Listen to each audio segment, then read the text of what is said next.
It's February 27th, 2024, and here's Neil. Well, hello everyone.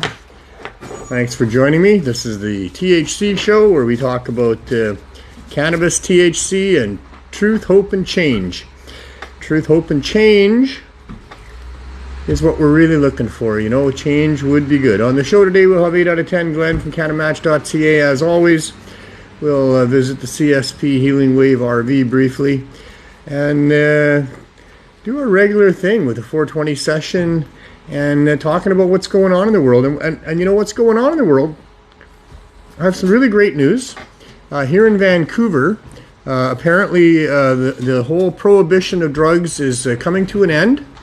We've had a major bust happen, and the police chief is confident that this is the one that's going to put a dent in the whole thing. They arrested 8 people, and apparently those are the last remaining 8 people that are willing to take part in illegal drug gang type activity. So we can all rest a lot easier now that the public shootings are going to end, and our young people being lured into a life of dealing drugs and all that entails is going to end, because the police are doing their job and they are arresting the people and they are seizing all of the drugs and guns and money that was out there, and we won't have to worry anymore. Do you believe that? Then you are a fool. But this is what the government is telling us, and this is what they have been telling us for decade after decade after decade. The police in Abbotsford and the RCMP interdicted on a major drug organization. They found a fentanyl lab and all kinds of fentanyl-laced pills, and they've arrested 8 people. And of course, you've all seen it before. A table full of drugs, guns, money, proud cops standing there like as if they did something. And it's all should be over soon, shouldn't it? I mean, that's that for that. Except that's not what happens at all. There seems to be more than just those 8 people willing to break the law to get people the drugs that they demand. In fact, there seems to be a non-ending supply of rebellious, desperate young people willing to take that job on. So when the police go in and arrest 8 people, that means that there's 8 vacancies available that are now going to be filled after violence typically takes place to decide who gets those positions. But they don't stop a damn thing. It's like they're standing under Niagara Falls with a teacup, and they're all proud of themselves about how they're stopping the water flow by catching it in their cup. They are doing nothing but continuing to drain tax dollars to pay for their outrageously expensive attempts to prohibit people from getting the drugs that they demand. And they do nothing except cause violence. Because the day after the cops made their 8 arrests, well, wouldn't you know it, there's a gangland shooting that goes on in White Rock that's related to that, where they spray a whole neighborhood full of bullets. Scared the hell out of innocent people. This is caused by the police, by the government, by policies of prohibition and using the criminal law and the biggest hammer they can get to try to eradicate the scourge of drug dealing, which happens because they created it. It's a money-making project. It is never ending. We have seen photo after photo after photo, day after day, week after week, month after month, year after year, decade after decade of cops standing beside the loot and the drugs that they seized and having arrested the key people. And that's supposed to stop something? All it does is start something. All it does is it creates a vacuum that nature will fill with violence. And we're all at risk because of it. Not to mention the cost. Every time there's a gangster shot in the drug trade, It's a minimum $1 million investigation that goes on. Oh, the police working diligently to find the culprits. Oh boy, gotta have the public safe from these people. Yeah, right. They're all just cashing their paychecks. Just flapping their gums and saying that they're doing something when they're not. I don't even know if they believe it themselves anymore. I mean, it's outrageous. They can't win. You cannot arrest your way out of drug gangs and the consequences of drug prohibition. There's a never-ending supply of good young people that would be taking other jobs if those jobs weren't being made available because of government policy. They're lying to us. They're wasting our money. They are doing nothing to curb the drug trade, and they are creating great amounts of violence, mayhem, and chaos in our communities as a result. The Trudeau cartel has taken over a good portion of the cannabis sales in Canada. That'll be held by the big boys, as the license holders are bought out by the bigger companies. And pretty soon we've got the same as commercial tobacco going on. Meanwhile, the price of cannabis being kept up higher than it was during Prohibition, those people being left out of the marketplace because of the barriers imposed upon them by the Cannabis Act, they are still buying unregulated cannabis. And the government is still wasting billions of our dollars to go after those people on our behalf to protect us from the unregulated cannabis, the scourge of society, cannabis that's not regulated by the government. Oh my goodness, so many deaths, so many hospital wards filled with people suffering from the scourge of unregulated cannabis. My God, what a joke. Cannabis never hurt nobody. Regulated cannabis, on the other hand, has hurt people. Class action lawsuits, recalls, warnings, all kinds of things. Because they're bastardizing the plant. They're trying to maximize their profits. And they don't give a damn about the people. So most people, most reasonable, smart people, don't use government stores. They have hookups of people who grow compassionately, who care about what they're doing, who put their love and heart into the flowers that they develop for people. And most people have that kind of a hookup. On the other hand, we have the hard drugs. Those hard drugs causing all sorts of mayhem in our society as well. And the police are interdicting with people that would like to have a safer supply of those drugs. There was the Drug Users Liberation Front, making sure people got a safe supply that registered with them. All drugs tested before they went out. Cops moved in, arrested the 2 key people, big headlines all over the place. The funding that they had received because they had proven they were doing good work was pulled. And now here we have another report out of Kelowna talking about the results of that place. It's clear evidence. They were saving lives. They were getting people off of some of those drugs. They were doing what they said they were doing. But the government will have none of it because they've monetized and weaponized this whole drug addiction that they've created, and they're cashing in on it every day. Meanwhile, again, there's us. Cannabis substitution program and all that entails.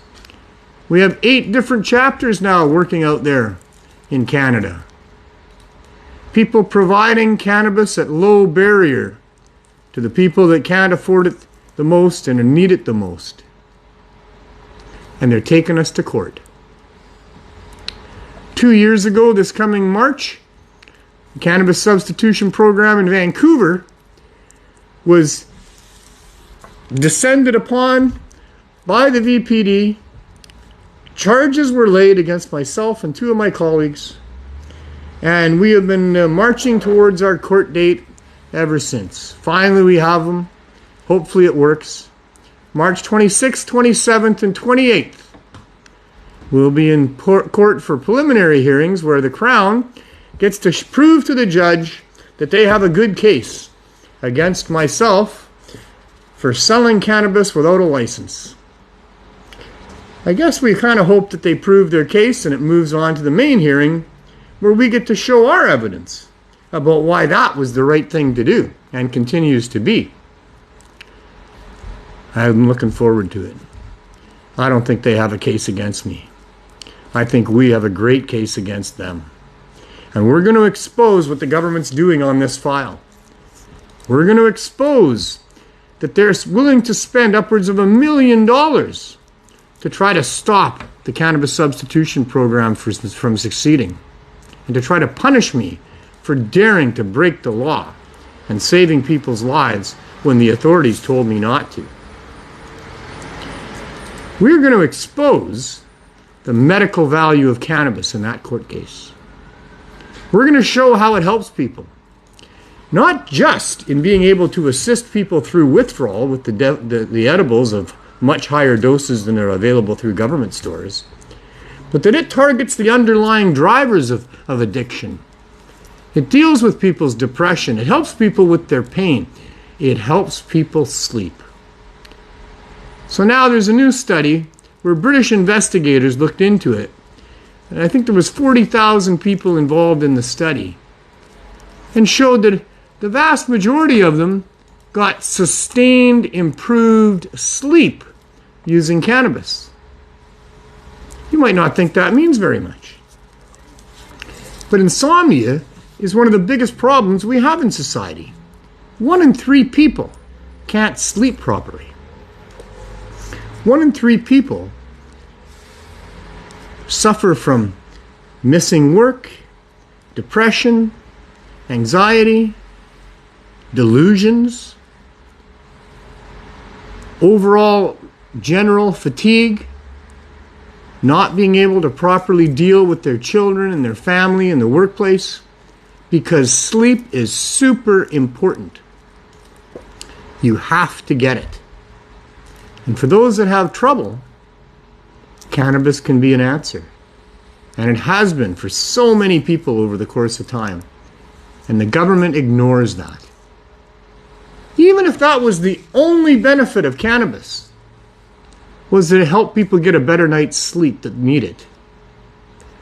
When 1 in 3 Canadians is having trouble with that, I suggest it's not quite the right thing to do to try to prohibit the supply of cannabis. I think the government was way out of line in their attempt to prohibit people from accessing cannabis for the last 100 years.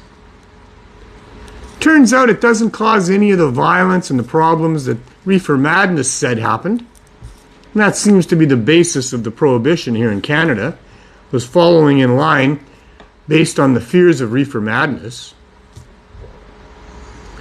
The government has been way out of line in prohibiting cannabis and trying to keep people from accessing it for all this time. There never was any justification whatsoever for prohibiting cannabis. What was there was lies. And any government minister doing due diligence would have figured that out pretty quick. But instead they're on the take. There's incentives. There's ways that they get to these people to make them do their bidding. And administration after administration in Canada has maintained this immoral and unjustified attempt to restrict and prohibit access to cannabis for over 100 years. The problem is it's continuing.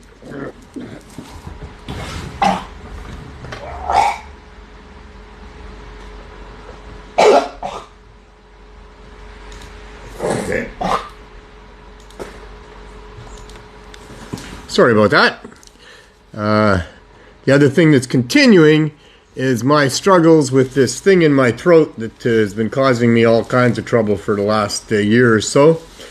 But I guess on that note, I'll tell you that it's been getting better. Yeah. I can drink almost like a normal person, and I even tried a couple of bites of solid food today, which I eventually got down, and it looks like maybe that's the direction I'm heading in. I'm actually feeling pretty good most days.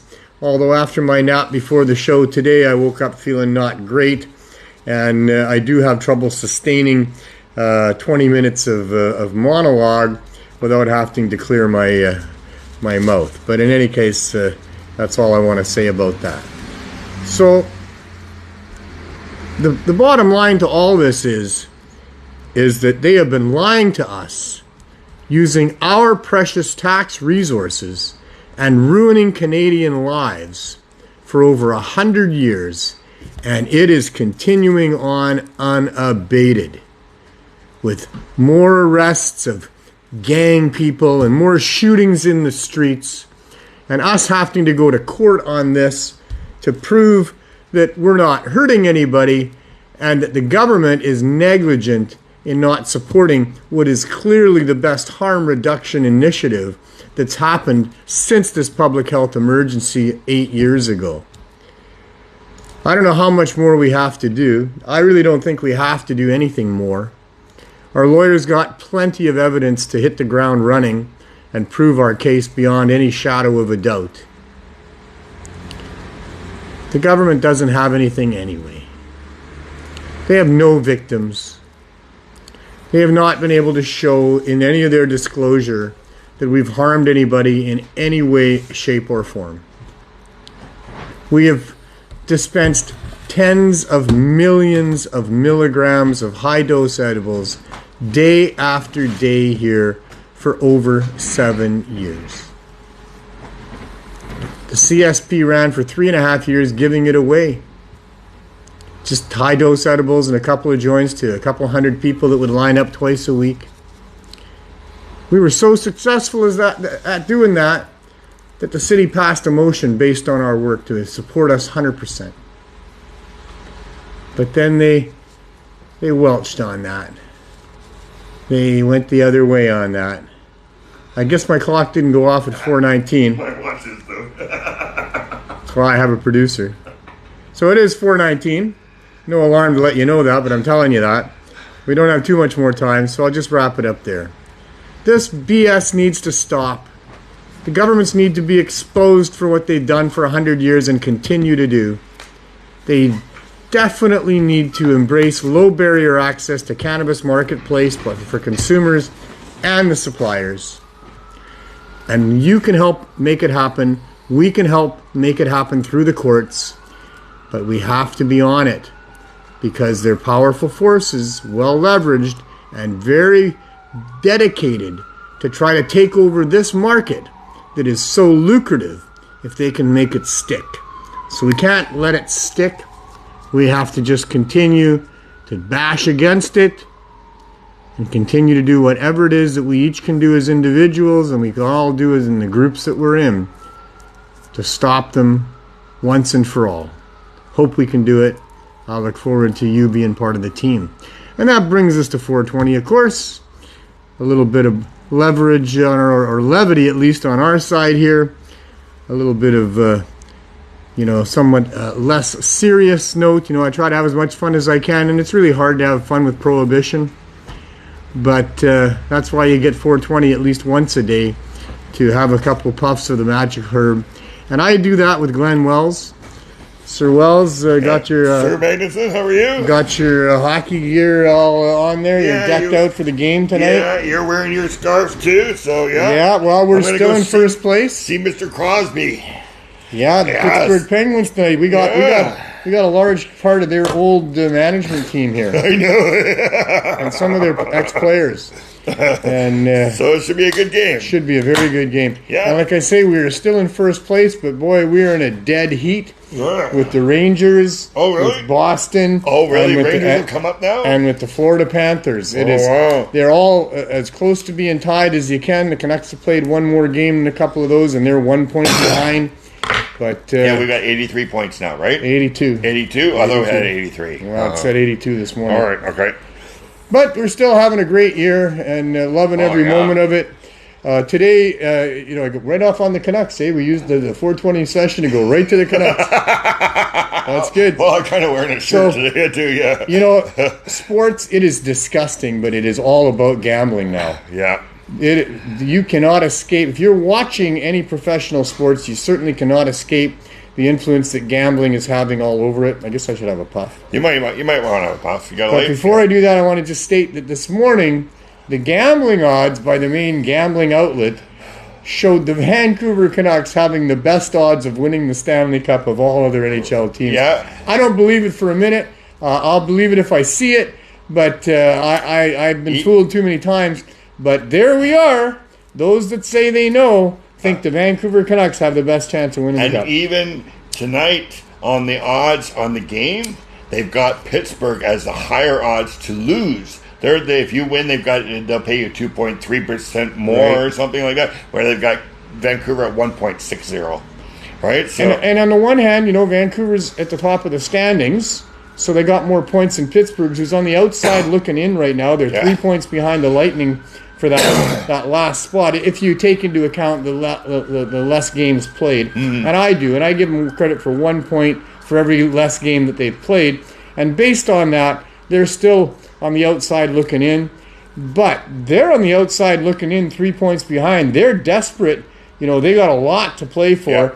Vancouver is trying to finish first, la-di-da, right? I mean, trying to. It's not like they're going to miss the playoffs. Not like they got to scramble into the last but it's spot. Good. No, we don't need to slow down. And they still got Vancouver as favorites to win the game, so that's pretty good. No slowing down.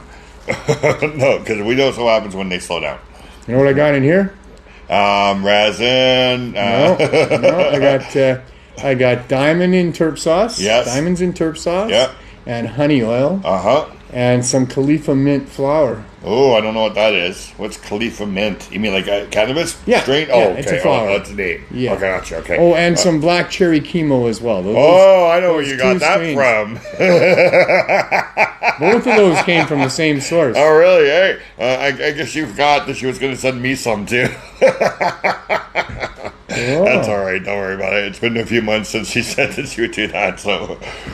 Well, and that's in short supply. Or the black cherry punch. Oh, no. You had black cherry chemo here on the show. I mentioned it to her the last time that we had it. It was a while ago. To her? Yeah. Her. Didn't Candy Bar send you some? No. Oh, she did. At one time, yes. Not the black cherry chemo. Yes. No, there was another strain. It was close to that. But Was it? Yeah. I could have swore it was her. No? Okay. All right. No, there was something else she sent me that had black in the title. Yeah. But I'm going to have to look back. I'm pretty sure it was black cherry chemo. No. Okay. No, that's my other friend. I can't even share under a group because I'm blocked, so I can't even look right now. What do you mean you're blocked? Yeah. I was sharing out Mike Rita and me and Sterling singing from last year or a couple of years ago, and somebody blocked me. So I got a ban for complained about you 7 days. Yeah. What the hell? So Mike Rita's on top of the world, eh? Oh yeah, he's in San Francisco. He's got a new. I guess movie? It's a sitcom or a series or something going on called Portuguese Problems. Yeah. And apparently it's a hit. No, it's not a movie. I think it's a sitcom. I think it's a made-for-TV sitcom as far as I know. Yeah. He's going to be in Vancouver doing a show here. No, Victoria. He's coming here too. He's got a date here. Did he? I'm sure he did. Because I asked him about that. I did see one. I saw a Victoria one, but I didn't see a Vancouver one. I did see a Vancouver one, and he would drop in here anyway. He did a Portuguese kids show already because we went to it. Yeah. Remember? Yeah. We went to it, right? Yeah. This is a little different than that. Yeah, okay. They had their big tour with the Portuguese kids all over the place. They're still with them, yeah. They went to different venues all across the country and all around the world, or different places in the world. Yeah. This is a sitcom that's been approved. I think many of the people that were involved in that are also involved in this. Yeah. But this is a little different. This is a big catch for Mike Rita. Nice. It's about time. He needs it. Well, he's a Well, he's superstar. a good star, yeah. Like He's a superstar. he needs it because he's been working hard at doing it. He has. He has honed his craft over Yeah. many, many years. He's as funny as can be. If you get a chance to see Mike Rita, make sure you go see Mike Rita. Oh, yeah. You will thank yourself for doing that. Laughter, after all, is the best medicine. Oh, it is. Yeah. And It a few is. puffs and Pretty a much Mike cannabis. Rita show. That's great. Man, I have some great memories of him, putting me on the floor, basically rolling around in the aisles, laughing my head off. Yeah. He's a funny man. Pretty good there. He's got some funny stories, and he's got some funny ways of telling those stories. Yeah. Oh, wow. So, here's another revelation from my health file Yeah. that I've come across that is very, very disturbing. I guess it's going to be part of the show moving forward because it's part of what's going on with me. And this is, after all, about truth, and I do try to tell the truth, Try. I don't try to tell the whole truth because that's a lot of work. Yeah. There's a lot of And truth. sometimes you just gotta not tell the truth. And sometimes it's best to not tell the truth. Exactly. But I've been hard sell. They've used a hard sell on me at the BC Cancer Institute No, they've been trying to do the radiation and the chemo and the surgery, and I was quite perturbed with the fact that there's no supports Yeah. for people looking for an alternative Natural way. ways. Yeah. They discourage it. They'll tell you there's nobody that's ever survived using that, Which is a lie. Which is a lie. And they really do everything they can. In fact, when you're asking for their help in any other way, like I need scans done to see what the progress is on what's going on here. Yeah. And they are going to give me another scan at the end of April. Good. But I also wanted a consultation with an ear, nose, and throat specialist that they have on staff there. Yeah. And basically the receptionist was rude to me. She said, well, it says here you've refused treatment. No. Wow. I refused the treatment that you You want know, to give me. I'm this- using my own treatment. This is where Canadians or British Columbians go Yeah. to get help with their cancers. This is not Dave's Cancer Clinic. This Yeah. is the BC Cancer Institute. Yeah. Well, I represent a whole bunch of British Columbians who don't want to go through that conventional therapy for whatever reason, a variety of different reasons to not go through that. Perfectly legitimate Yeah. position to take. Your body. And there's no supports for us within British Columbia from the provincial government. They're spending billions more dollars for another radiation chemo place up in the Okanagan now. Yeah.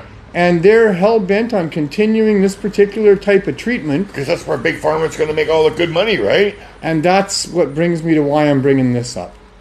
So it's not just, as I suspected, that these doctors at the Cancer Institute are all just trained for that. That's all they know. So there's that. And it's not just that they want to discourage people from using alternative treatments because maybe it's not as effective, and then you wouldn't get this treatment. Because who's going to choose getting burnt, poisoned, and cut over taking a whole bunch of vitamins and trying to shift your body's pH and using meditation and topicals and a whole bunch of other things? There is a whole bunch of other things that are some of them, effective in dealing with some types of cancers, and they would rather you don't go that way. It's not just any of those things. What it is big bucks. Yeah. It's big bucks. It's really big bucks. And you would not be here today if you had gone into the conventional therapy that they wanted you to go into 6 months ago. You would be here. 6 months, a year ago. But you wouldn't be able to talk. Your voice box would be gone. There would be no show. I didn't mean by not be here. I'm not doing a that we would not be show doing without a hair, show. I'll tell you. Yeah, we would not be doing a show because your voice would be gone. And my hair would be gone. Like I say, I'm not doing a show without hair. Yeah, so. No question about it. Yeah. I've had a really good year. It's not been without a struggle, for sure. And they said you should be. And so be it. You fight battles in your life, and this is one, and maybe this is one of the toughest ones without their treatment. Yeah. But still, I've had a really good year. Yeah. I cherish every day. Every day is a wonderful thing to wake up and feel like I can go out and do something and have another good day.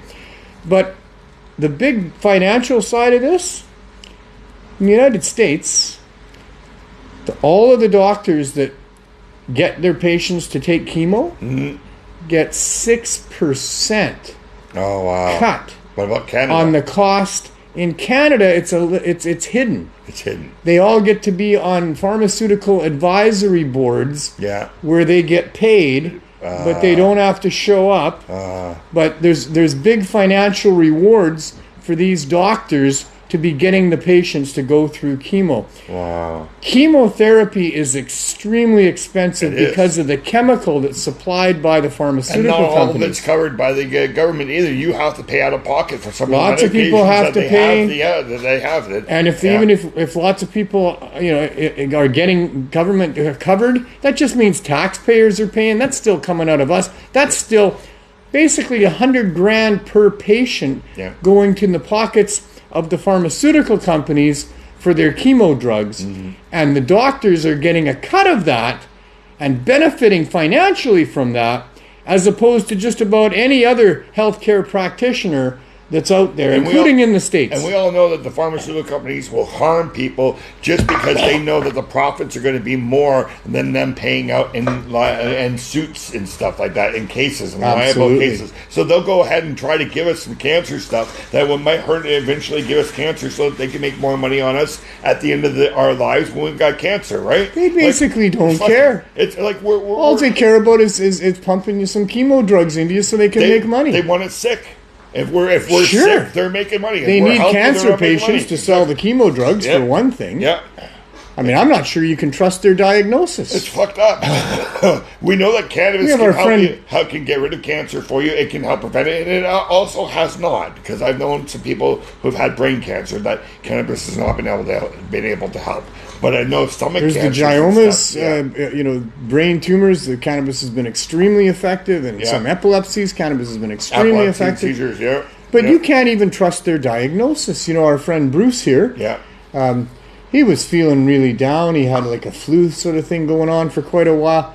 He goes to the hospital. They tell him he's got lung cancer. Wow. He's got tumors in his lungs. Holy smokes, he was devastated. Yeah, I guess so. And scared. Yeah. And immediately he's going to go through with the treatments. They're telling him he should go. Turns out, misdiagnosed. Oh. It wasn't that at all. Oh, what was it? Oh, jeez. Just some cysts? No, Maybe a growth? I don't know, so I can't say. Yeah. So he doesn't have cancer now. He doesn't have cancer. Yeah, that turned around within about a month. He had another opinion. Wow. And it wasn't cancer. Wow. Wow. So now he's doing just fine, day. Glorious day. Wow. Hey. So how many other people are they misdiagnosing because they're quick to a diagnosis because they want to get that intravenous chemo drug going into you so they can get their bank account going cha-ching, cha-ching. Yep. Conflict of interest, to say the least. Like, this is crazy. And they said if you didn't have their conventional, you should be dead by now, right? And here you are, a year later, talking, feeling even better than you were a year ago. So I did get to the brink. Yeah, a month ago. The only reason we're talking about it on the show is because it got to the point where I couldn't hide it anymore, and I couldn't do the show properly anymore. Yeah. And so I decided to let the audience know that this is what's been going on.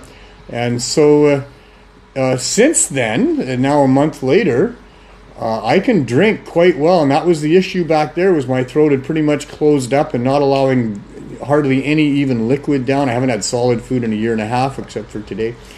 But so I think, I was certainly at the brink of going to the hospital and getting a feeding tube put in and whatever that entails and other things. But there's been a real turnaround in the direction that things are going, to the point where I felt good enough today to go buy a chicken leg and to try taking a bite of it, and I chewed it and chewed it and chewed it and chewed it, and after a while of chewing it, most of it had been swallowed, and I swallowed the rest of it. I still think I did that again 25 minutes later, so I had 2 bites. I still think I got a little bit of it stuck there. It's not going down yet, and I've drank quite a bit of fluid since to try to move it down. So it's not comfortable to eat, and I'm not there yet, but I believe that's the direction that I'm going. I can feel this thing in here, and the obstruction is considerably less, but I don't know until they do a scan. On what's going on. But I mean, they should have at least told me a year ago, Mr. Magnuson, you can go through this conventional therapy of ours, and it's really going to leave you debilitated to quite an extent, and you won't have a voice anymore. And there are potential side effects and some real, health deteriorating effects of these procedures. But if you want to try to fight it on your own, well, you should get a pretty good year out of it if you're not eating things you shouldn't be eating and you're putting a bunch of stuff in there that should help you. You should get, at least a pretty good year out of it. I would have chosen the year probably instead of the possibility of 3 to 5 years. Yeah. But being old and decrepit and having gone through terrible procedures that leave you hurting every day and not functioning properly in many ways, every day. In any case, they're not being honest with people. You can follow what's going on with me at this point because I'll be here on the show and Yep. I'll let you know what's going on with me as truthfully as I can, as always.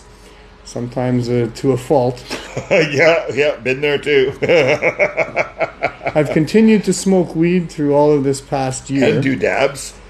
But the flower, the carbon in the flower, I found very harsh on my throat. It is hard. There's not much flower in there, actually. No, right? So it's most of the concentrates and stuff. It is, right? yeah. Diamonds and stuff. And you'll notice I just had a couple And is puffs. that better? Oh, yeah. Oh, it is? Oh, You yeah, notice yeah, the difference. way better. Without the flour in there, Yeah, way better. But you have to way have a less little bit of harsh. flour so it'll burn? Yeah, pretty much. Yeah. Pretty much. Just a little bit. And I get the feeling of So a it might joint. be like the Ontario people that throw tobacco in their weed so it'll burn because it's I so guess, fresh eh? and wet down there. Yeah, they just pulled it out of the ditch. Yeah. It rained the day before. Well, it used to be. Now they got government stores there. They probably That's right, got all dry over, weed now. lots of those. So yeah, I don't take too many puffs. Right? No, you don't. No. I don't need to take too many puffs, and I kind of get to where I need to be. And the dabs are better too. And I get to hold it like a joint. Yeah. And make you feel good. So it's I guess it's a 50-year habit. There's something about that for sure. There is something right there in that spot right there. Yeah. When that joint is right there in my hand, there's a level of comfort. There's a level of peace that I feel. Yeah. Maybe because I know I can take a puff. Yeah. When you need to. I don't know, but just noticing it right now, that having it there in my hand, there's a level of comfort there for sure. Yeah. So. Yeah. Oh, well. What else should we talk about? Not too I don't much. know. eh? What do you got? What do I got here? I got the government's cracking down on all the companies that aren't paying their taxes. Yeah, the CRA is going to go after them. And they've got new measures to be able to do that. Yeah. They're going to withhold funds at the wholesale level, so even when sales are made, you don't get your cash. I have to say something about that because there was a story on the news this week that the private owners are having hard times making profits if a government store is in their neighborhood. Yep. Because the government stores are operating at a loss, and then it doesn't fucking matter to them. So now the private guys are losing half their business, right? Yeah. So now they're losing half their business, and now the government wants them to pay their taxes too. Yeah. They can't pay their taxes because they're not making enough money because the government's in their fucking It's neighborhood. going to be very hard for a lot of these places. Right? So you know what's going to happen? The big boys will take them over. Yeah. They'll be bought out by bigger companies that can afford to take a loss handle the losses for a bit until they get more of the market share in Canada here. Maybe. Yeah. That's what's going to happen. Like a Walmart kind of a store or something, eventually chain or whatever, Oh, the big players things. are in behind there. These are well leveraged companies for sure. Wow. Eh? And these the private guys private owners are not as well leveraged. That's for sure. Yeah. The government stores, by the way, and what we're talking about here in British Columbia is that there's privately owned licensed government store, licensed by the government stores, and then there's government stores that are run by the government, and they have a number of different advantages over these privately owned stores. And for one, like you said, they can operate at a loss without worrying about it. Yep. That's taxpayer dollars at the loss that are being lost. Yeah. They get to renovate their stores and make them look really nice. And, who's paying for that? And they put them in government building or government buildings, or leases or something so they don't have to worry about having to pay the rent as much. Exactly. Right? Because they can operate at a loss, right? So a number of advantages for those stores, and it's unfair to those other retailers.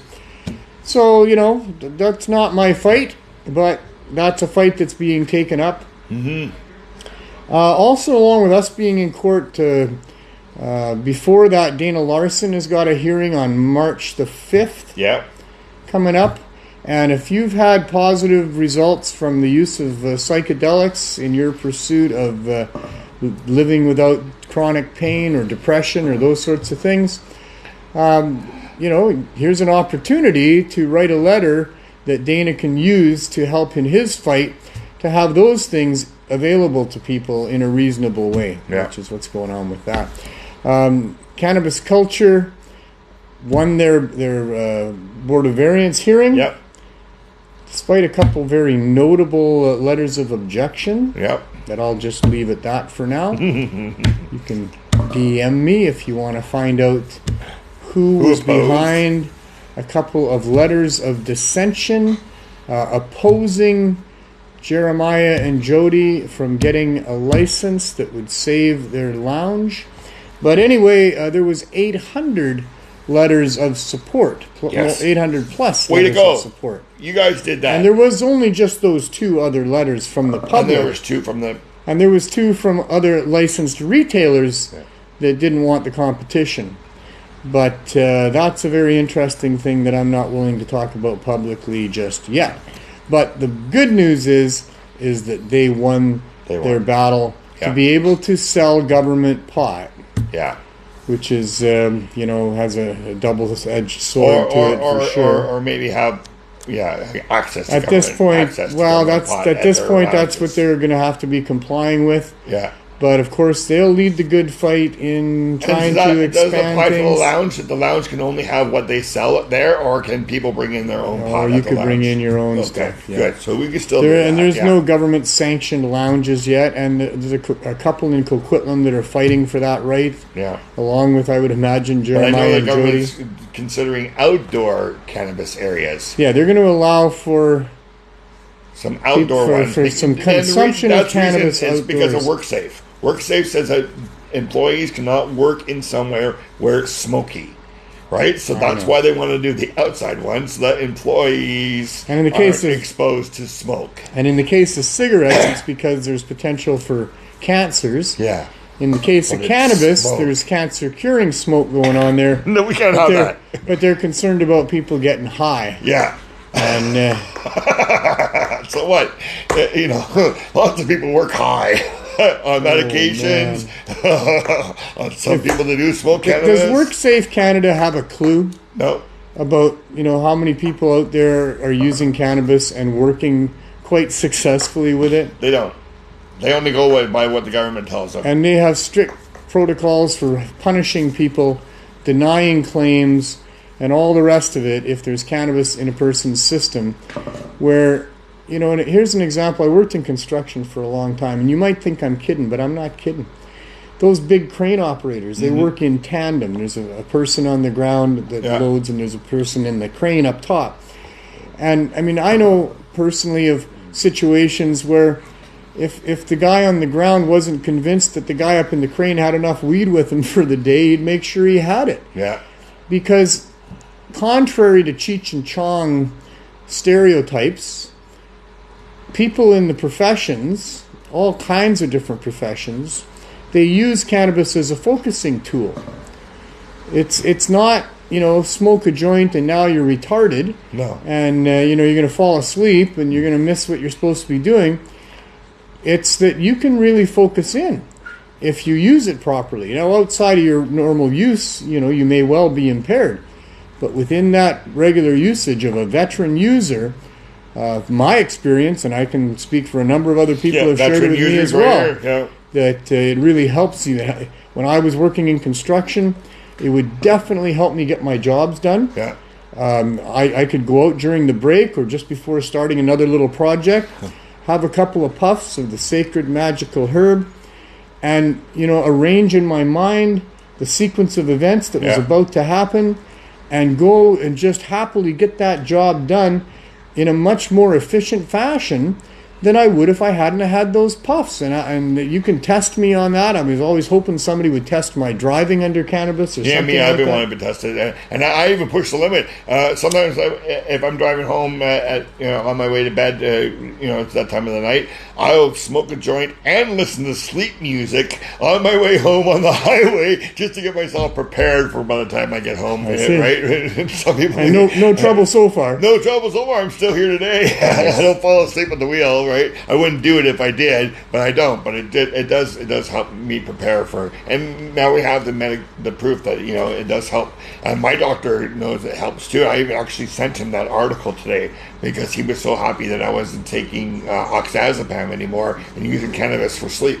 Was it last week on the show we talked about somebody who did leather, and was it you that suggested to them they did leather artwork as well, and you suggested that, and because they said something about drinking. Okay, maybe it wasn't you, maybe it wasn't on the show, so it's valid to say about leather artwork. Yeah, there. And that the guy he said you might have something there. I think it was you that he was much more creative after he had smoked a joint. Yes.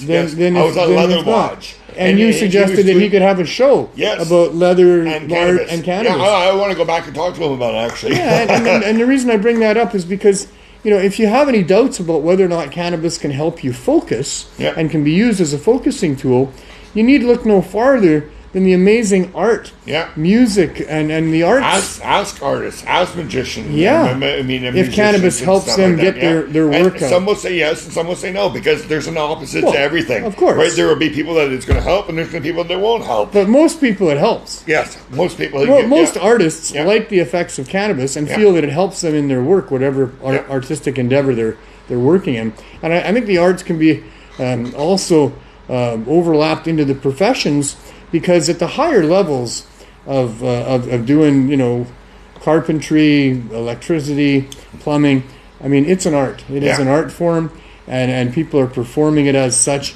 And in all of those professions, I'll tell you, from personal experience, cannabis helps people do their job. Yeah. And I don't guess I need to say no more.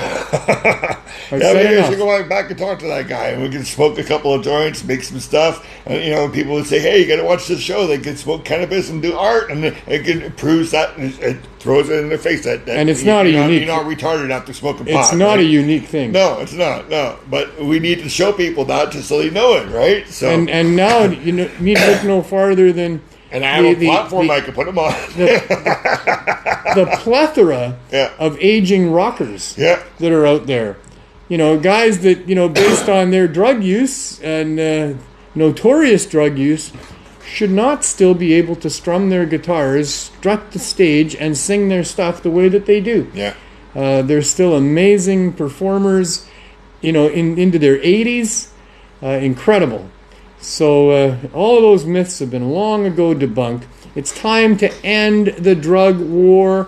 It's time to end the attempt to prohibit people from having access to especially cannabis, but whatever else they need for themselves. It can be done in reasonable, regulated ways that do not involve prohibition, do not involve gangsters and shootings in neighborhoods and billions of dollars wasted and people's lives ruined. It doesn't need to involve any of that. Enough already. Oh my God, if we had all the facts that we have out in front of us now, 40 years ago, this drug war would have never continued beyond that. But it's about so much money and so many greedy people that can see dollar signs and don't give a damn about people's lives and love controlling people. They're well entrenched now. Another 40 years of figuring out how to spend money to protect their interests and keep it all going. And that's what's happening. We need to stop it. I hope you all help us out with that. We're going to do a brief outside and see what's going on there. Sure, we're going to go outside. And then that kind of will be that for that. Okay. Especially with that chicken there today. Oh, man. Oh, that just... Can I give you a minute here? Oh, you can have a minute, but you can't have it. You can't have any sex. Oh, no, that. There was I was 19 years old, and I. Just wait. Okay, now you can. Yeah. Did it? Yeah, no. So sorry. Okay, so I'm 19 years old. I walk up to the teller's wicket in the Bank of Hong Kong there, and the teller there, she's doing something. She's all, and she looks at me and says, "You'll just have to give me some sex here," because she was going to say, "Give me a sec," but she knew she needed more than just the one sec, so she said I had to give her some sex, and I said, "Oh, how much sex would you like?" She turned 5 different shades of red, and anyway, right. That wasn't the bank employee that I ended up marrying, but it was the same bank branch. I love that. Those concentrates work pretty good. Yeah, they do, don't they? Yeah. Just do a dab. Yeah. Oh, well, there was snow. Maybe a little wet snow there. Pretty much weekly THC show weather report from downtown Vancouver, not to be confused with the ongoing weather reports from any of the other 7 chapters of the CSP that are working out there. I know in Halifax they got a couple feet of snow still, and I can only imagine. But in any case, here we are, and it is a little bit of snow coming down. Yeah. You can probably barely even see it. It's not as much as it was before, yeah. Yeah, nothing stuck to the ground, and that's pretty much how it is when it snows in late February like this. It's just a short cold snap. We had our coldest night last night at -2, and it warms up from there as we go. So anyway, a little bit damper than most people like it perhaps, but that's the wet coast for you. That's the wet coast, yeah.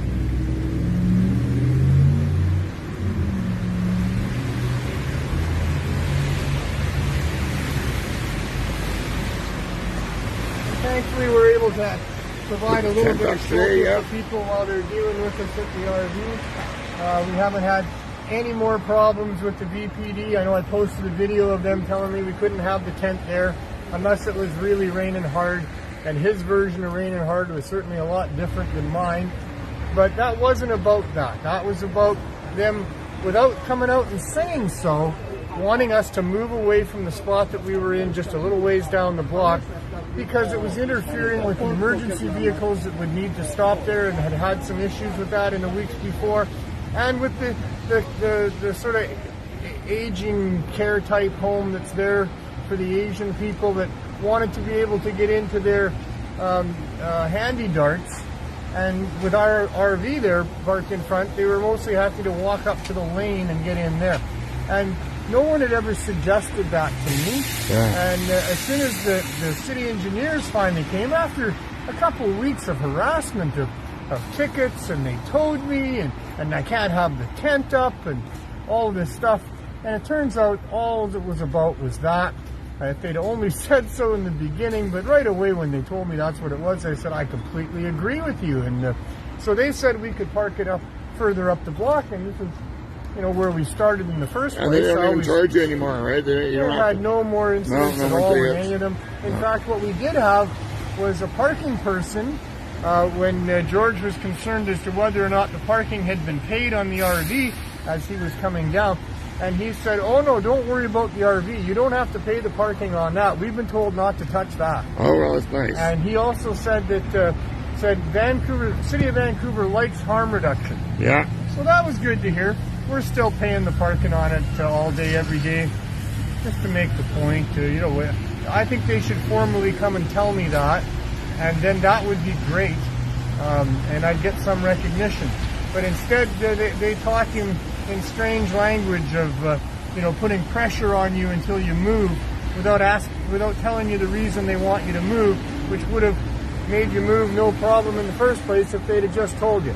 So anyway, the city is a funny place.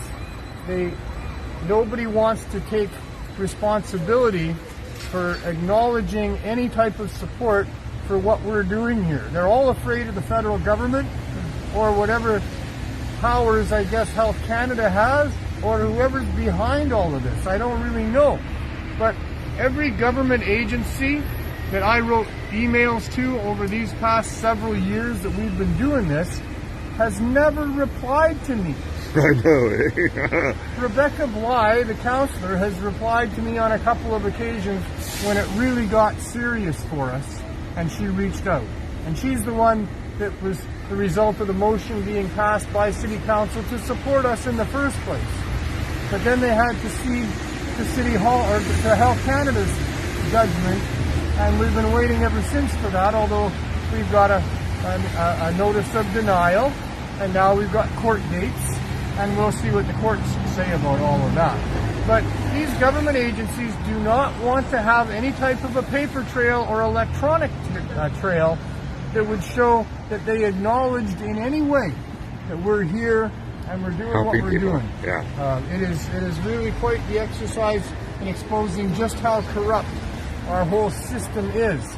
That when they want to shut something out, cancel it, not let it be, they have great ability to do that. So, but we're still here. Yeah. And we have our signs out every day to let all these people driving by know what we're doing, and people in the city that I meet randomly. So, you know, we are doing our job of getting our message out without the mainstream media or the help of government agencies. But they all kind of just ignore what's going on here.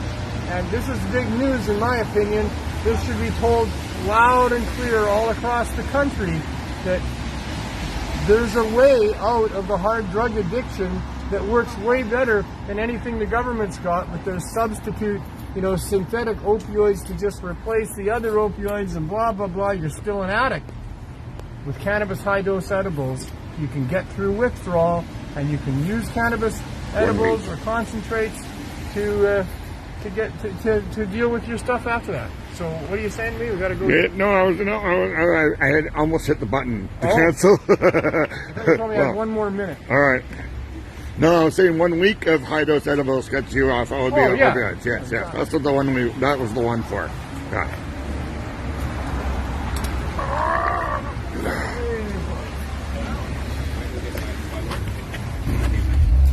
You're dropping empty bags.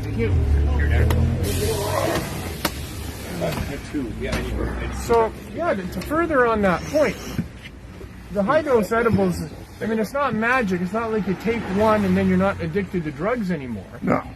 But done properly, used during that period of withdrawal where your body is in agony because it's not getting what it's used to having, the high-dose edibles allows people some comfort through that and some people to sleep through most of that. But it's got to be done properly. You got to start low, go slowly up until you get to the right dose that works, and then use that to do that with. So, that's big news in my opinion, and you don't hear that anywhere. It's not talked about on any of the mainstream media outlets. I mean, there are podcasts about it for sure, but this is a story that needs to be told, and the fact that it's not being told when it's been so, out in the face of society and media and government is evidence of just how strong the forces are that want to manipulate the marketplace to have this system of cannabis dispensing that keeps those prices beyond the reach of the people that really need it and putting huge dollars in the pockets of the corporations and the government friends that have orchestrated all of this. So the narrative is not on our side. Not publicly, no. It's not. Aye. Unfortunately. So Keep on walking away. we're at the end of the show here. You guys got anything to say? They only seem to want to help us if it's in the form of a prescription that they can make a lot of money on and have all of our business on record. Yep. But they don't want us to be able to help ourselves, and that's what weed does. It allows us to help ourselves. If it can't be capitalized on, then it's not welcome in the marketplace. And the government, rather than being servants of the public who would make sure that things like that were available in the marketplace, seem to be quite puppets of the side that wants to have the marketplace to themselves and not allow cannabis in there and all the benefits that can come from that. It's an easy to grow plant. It would come to the marketplace in a variety of different prices. Connoisseur cannabis would still be welcome, and there'd be lots of market share for that. But there needs to be low barrier access. There needs to be the farmers having low barriers to the marketplace. Just bring their product to the stores that are selling it. Let the stores decide on the quality. It's not hard to determine the quality of cannabis. And let the marketplace run the cannabis distribution and then people would get reasonable access to what they need. So that's the fight. That's the legalization that we didn't get, that we were asking for. Don't believe that legalization is real in Canada. It's not. It's a government cartel, aggressive, hostile takeover of a centuries-long entrenched, vibrant industry that just needed to have the prohibitions lifted to be able to get people what they need properly. So anyway, that's a long-winded saying, way of saying this for no good reason. I thank you for watching the show. I thank all the people that support the show. I thank Cannabis Culture, my producer Glenn, and all those people that keep the CSPs going right across Canada. Kudos to Halifax and Surrey and Langley and Mission Love Mission, and Newton. It's just it's an incredible thing to see. But we got to keep this growing. And Ottawa too, right? Ottawa as well. Yes, you're welcome. And maybe one of these shows we'll spend some time talking about these other CSPs as we go. Maybe in the summer we can go see something in Ottawa or something. You could do something like that. Somebody's got an RV, I know. Yeah, we tried to do that before, but we couldn't get the RV.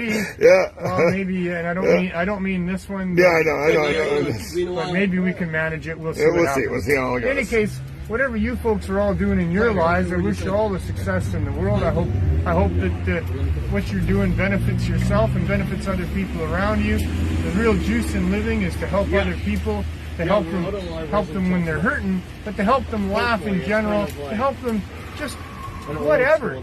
If you're in a position where you can help somebody, then you're in a position where you don't need to be helped.